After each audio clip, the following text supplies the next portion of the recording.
தேவனுடைய பரிசுத்த நாமத்திற்கு மகிமை உண்டாவதாக. இன்று நாம் தியானத்துக்கு எடுத்துக்கொள்ள இருக்கிறதான வேத வசனம் 1 பேதுரு 5ஆம் அதிகாரம் 8ஆம் வசனம். தெளிந்த புத்தியுள்ளவர்களாய் இருங்கள். ஆமேன். நமது பரிசுத்த வேதத்தில் அடிக்கடி நன்மை நினைவுபடுத்தும் வார்த்தை தெளிந்த புத்தி, தெளிந்த எண்ணம், இது போன்ற வார்த்தைகள் உள்ளது. உதாரணமாக, ஒரு நீர் ஓடையில் ஓடுகிற தண்ணீரில் உள்ள தெளிந்த நீருக்கும் ஒரு குளத்தில் காணப்படும் தெளிந்த நீருக்கும் அநேக வித்தியாசங்கள் உண்டு. குளத்தில் தேங்கிய இருக்கும் கலங்கிய குட்டையில் உள்ள தெளிந்த நீரை பருகவும் முடியாது, உபயோகப்படுத்தவும் முடியாது, கடினம் அது. ஆனால் ஓடிக்கொண்டிருக்கும் நீரோடையிலிருந்து குடிக்கவும் குளிக்கவும் அந்த நீரை பயன்படுத்த முடியும்.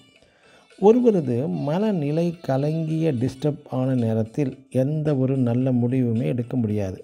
அப்படியே எடுத்தாலும் அது கேள்விக்குறியாகி விடுகிறது.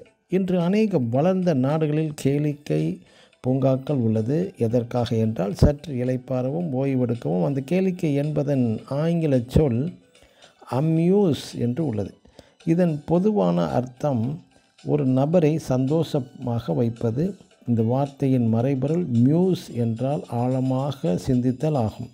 அப்பொழுது அம்யூஸ் என்றால் ஆழமாக சிந்திக்க விடாமல் தடுப்பது, மனதை வேறு பக்கம் திசை திருப்புவது. இந்த அம்யூஸ் என்பதை ஆங்கில வெப்ஸ்டரில் பார்க்கும் பொழுது வஞ்சிக்கும் நோக்கத்துடன் மனதை சந்தோஷப்படுத்துவது, திசை திருப்பது ஆகும். இந்த கேளிக்கை பூங்காக்கள் மூலம் ஒருவர் மனதை சிந்திக்க விடாமல் பல திசைகளில் திசை திருப்புவது ஆகும். இந்த அம்யூஸ்மெண்ட் பார்க் ஏன் உள்ளது?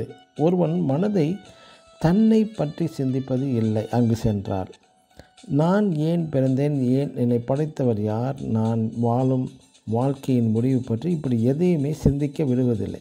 சந்தோஷமாக வாழவும் எந்த கவலையுமின்றி ஒரு புத்தியற்ற மனிதனைப் போல வாழ வைக்கின்ற இடம்தான் இந்த அம்யூஸ்மெண்ட் பார்க்.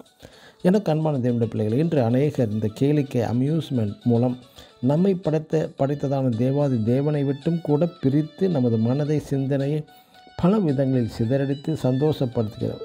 கவலைப்படாமல் சந்தோஷமாக இருக்க வேண்டும் என்று பரிசுத்த வேதமும் சொல்லுகிறது என்று சிலர் கேட்கலாம். எப்பொழுதும் சந்தோஷமாகத்தான் கர்த்தருக்குள் இருக்க வேண்டும்.